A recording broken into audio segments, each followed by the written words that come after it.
Le léopard et l'antilope. Ils avaient autrefois même parenté. Leur oncle venant à mourir, ils se rendirent ensemble à son enterrement. La veillée funèbre terminée, on leur offrit 2 bêtes, un mouton et une brebis. Chacun alla parquer sa bête chez lui. Mais les animaux s'ennuyèrent bientôt, désolés de devoir vivre séparément.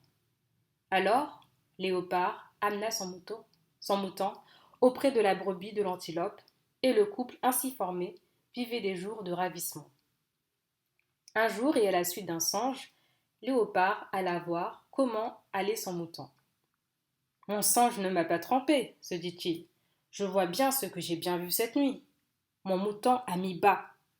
Mais Antilope lui rit au nez. Mon frère Léopard, que dis-tu là?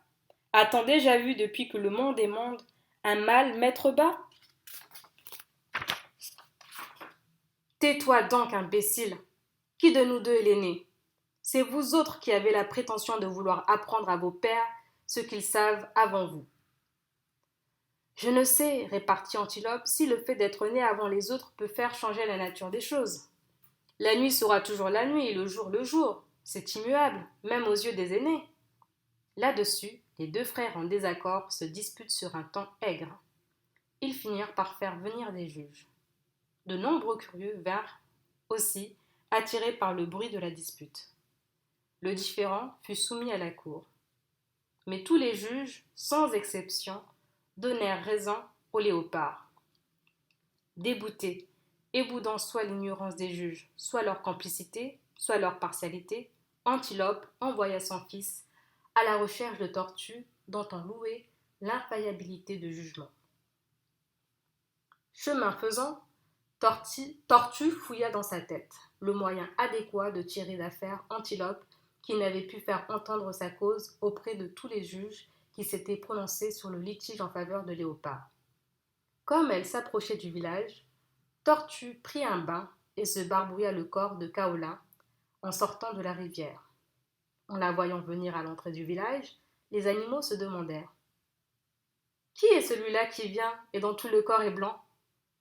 D'aucuns prirent Tortue pour une grosse genille au corps couvert de duvet blanc, mais le président de la cour s'écria: C'est Tortue dans ses farces! À quoi répliqua Tortue: Farce ou non, laissez-moi m'asseoir d'abord, que je souffle un instant, car je suis en peine. Que t'est-il arrivé?